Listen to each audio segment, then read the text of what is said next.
Hi, hello friends. Welcome to Life with Samayal. அனைவருக்கும் வணக்கம். ஆரிப்போன இட்லினா யாருக்கும் பிடிக்காது. ஆரிப்போன இட்லி வச்சு நம்ம இட்லி உப்புமா தான் செய்வோம். இன்னைக்கு நம்ம மீதமான இட்லியை வச்சு டேஸ்டியான ஹெல்த்தியான ஒரு ரெசிபி செய்ய போறோம். சரி வாங்க வீடியோக்குள்ள போலாம். நான் இன்னைக்கு 6 மீதமான இட்லி எடுத்து வச்சிருக்கேன். இதை நீங்க ஃப்ரெஷ்ஷா இட்லி செஞ்சோ நீங்க இந்த ரெசிபி செய்யலாம். நீங்க இந்த இட்லியை சின்ன சின்ன பீஸா நம்ம கட் பண்ணிக்கலாம்.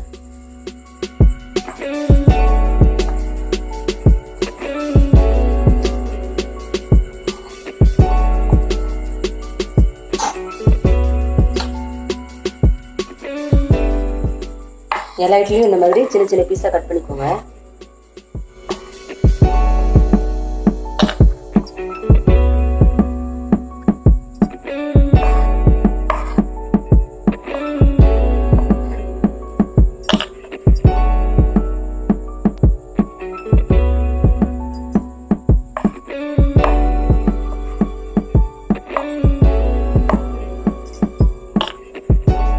நான் எல்லா இட்லியும் சின்ன சின்ன துண்டுகளா இந்த மாதிரி கட் பண்ணிட்டேன்.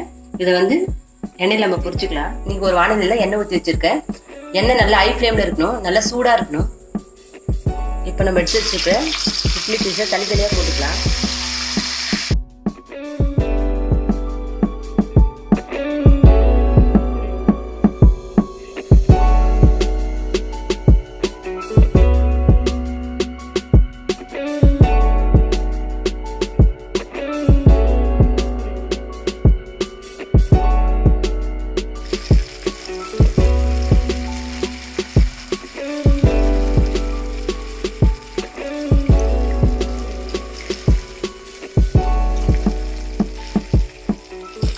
நல்லா மேல் பகுதி நல்லா ப்ரௌன் கலர் ஆயிடுச்சு. இந்த டைம்ல நம்ம எடுத்துக்கலாம்.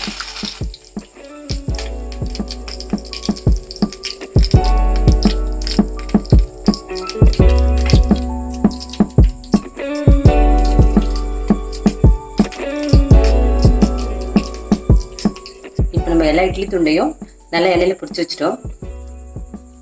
பாருங்க, இந்த மாதிரி மேல லைட்டா கோல்டன் ப்ரௌன்ல இருக்கணும், உள்ள சாஃப்டா இருக்கணும். அப்பதான் நம்ம ரெசிபி நல்லா இருக்கும். ஒரு வானலியில 2 ஸ்பூன் அளவுக்கு எண்ணெய் ஊற்றிக்கோங்க. எண்ணெய் சூடான உடனே 1/2 ஸ்பூன் அளவுக்கு சீரகம் சேர்த்துக்கோங்க.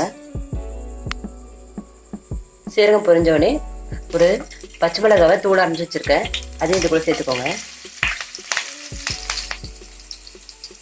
ஒரு கொத்து கருவேப்பிலை சேர்த்துக்கோங்க. நான் 2 வெங்காயத்தை தூள அரைஞ்சி வச்சிருக்கேன், அதையும் இது கூட சேர்த்துக்கிறேன்.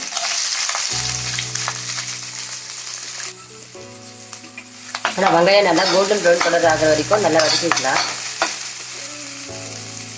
இந்த டைமில் நம்ம ரெசிபிக்கு தேவையான உப்பு சேர்த்துக்கிறேன். ஏற்கனவே இட்லியில் உப்பு இருக்குது, அதுக்கேற்ற மாதிரி பார்த்து உப்பு சேர்த்துக்கோங்க. நல்லா வெங்காயத்தை ஃப்ரை பண்ணிக்கோங்க.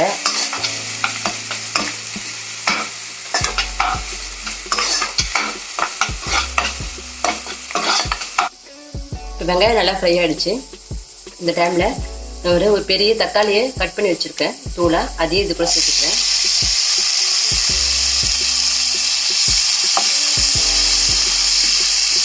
தக்காளியும் நல்லா ஃப்ரை பண்ணிக்கோங்க.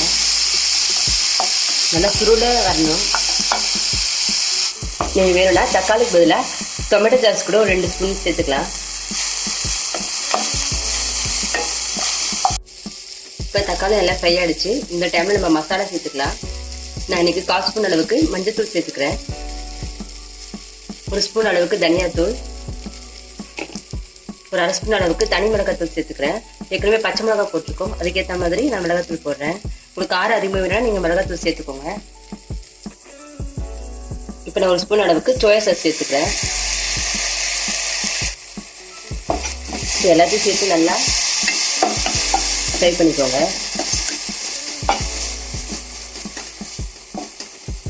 இப்போ மசாலாலாம் பச்சை வாசனை போயிட்டு ரெடி ஆயிடுச்சு. இந்த டைம்ல நம்ம ஃப்ரை பண்ணி வச்சிருக்க இட்லியை சேர்த்துக்கலாம். இப்போ நல்லா மிக்ஸ் பண்ணி விட்டுக்கோங்க.